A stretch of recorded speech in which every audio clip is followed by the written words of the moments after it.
Oh hi tout le monde, j'espère que vous allez bien. Les reviews de la saison 3 ne contiendront pas de spoil. Donc si tu n'es pas à jour dans le manga et que patient et innocent que tu es attend l'anime depuis un an, tu es le bienvenu, mais je te déconseille fortement de lire les commentaires si tu ne veux pas être dégoûté. Allez, c'est parti.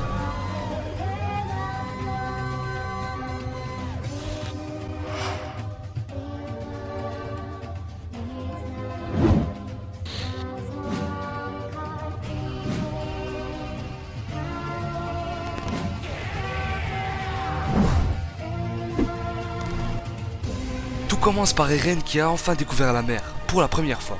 Il savait qu'elle se cachait au-delà des murs, d'après Armin, mais il se demandait ce qu'il y avait derrière celle-ci. Du moins, il le sait. Cette question était ironique. D'ailleurs, lorsqu'il parle, on dirait qu'Armin est mort. Passant à l'escouade Levi, tous réunis dans un endroit isolé. Eren qui avait commencé des expériences avec Angie pour but de maîtriser le durcissement comme Annie et reboucher la brèche à Shiganshina. Ce plan venait de la part d'Arlelt, facile à dire mais dur à faire. Le titan ne faisait même pas 10 mètres, maigre et certaines parties n'étaient même pas recouvertes de chair. Eren était connecté à lui juste avec sa tête. On se demande ce qui lui était arrivé pour qu'il perde le contrôle comme ça, car normalement il est à présent capable de maîtriser son titan, comme on l'a vu contre Reiner dans la saison 2. Angie qui crie « Le destin de l'humanité repose sur toi. Relève-toi, pensant !» Mikasa qui s'incruste sans autorisation pour voir ce qu'il a. On voyait qu'il était en train de fusionner avec le corps du titan. Juste regarder son visage et sa langue.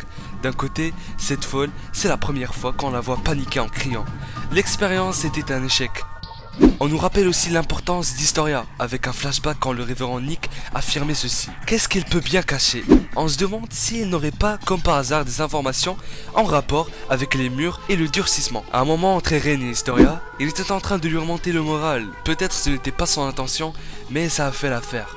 Car elle ne savait plus quoi faire après le départ d'Ymir avec les ennemis. Et c'est là qu'Eren se rappelle de la conversation entre elle et Bertholdt.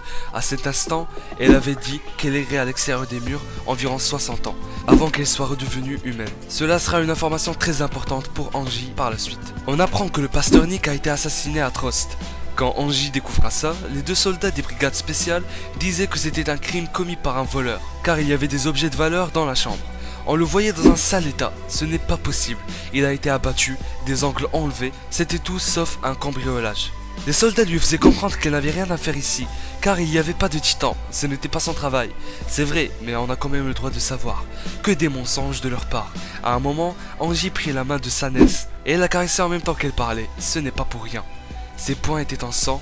C'est eux qui ont torturé le malheureux avant de le tuer. Mais pour quelle raison? Voulait-il savoir s'il avait révélé des secrets au bataillon, des informations en rapport avec les murs, ou bien eux-mêmes voulaient en apprendre plus sur ce sujet?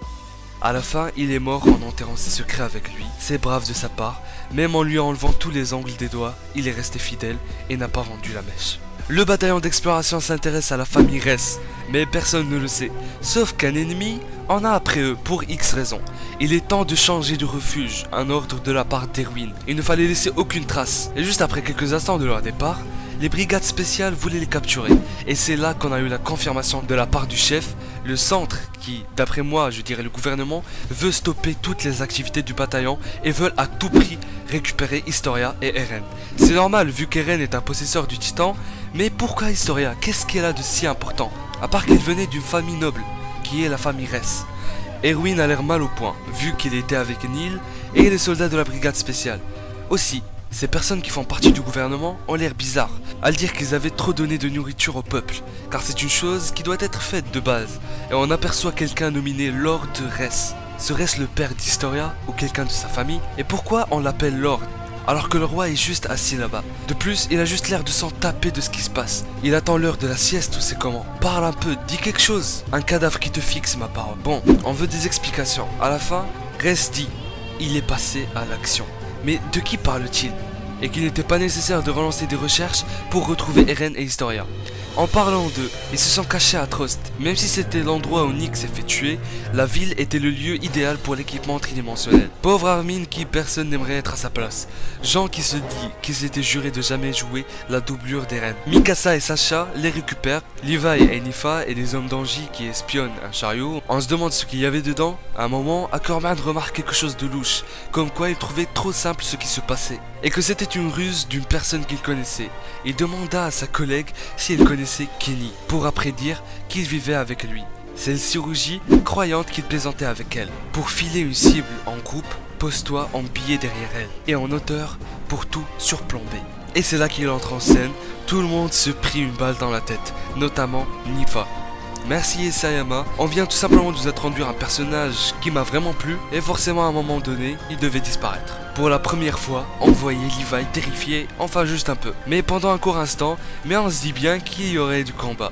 L'épisode était juste magnifique, même s'ils ont zappé trop de choses, le passé d'Historia par exemple, et pas mal de changements, comme Eren qui se rappelle de la conversation entre Ymir et Bertholdt, qui a été changé. Dans le manga, il était en train de dormir quand il se réveilla en se précipitant vers Angie pour lui parler de ça. On en conclut aussi que c'est Kenny qui a été chargé de nuire au bataillon d'exploration par Ress, le mec qui, j'ai dit que c'était le père d'Historia à mon avis. Mais qui est-il vraiment? Est-ce qu'en fin de compte, Erwin sera emprisonné aussi? Là, on assistera à une bataille entre humains. Pour la première fois, attendez-vous à du lourd, ça promet. Le bataillon d'exploration est vu comme des criminels. Et forcément, leur tête est mise à prix. C'est la fin de la review. Si ça vous a plu, vous savez quoi faire. Si vous n'avez pas vu ma théorie sur l'existence d'un titan avec des ailes, je vous invite à la regarder. On se retrouve pour la review de l'épisode 2 ou une vidéo dans mon planning. Je vous lâche un énorme Akidero dans la gueule. Et à la prochaine.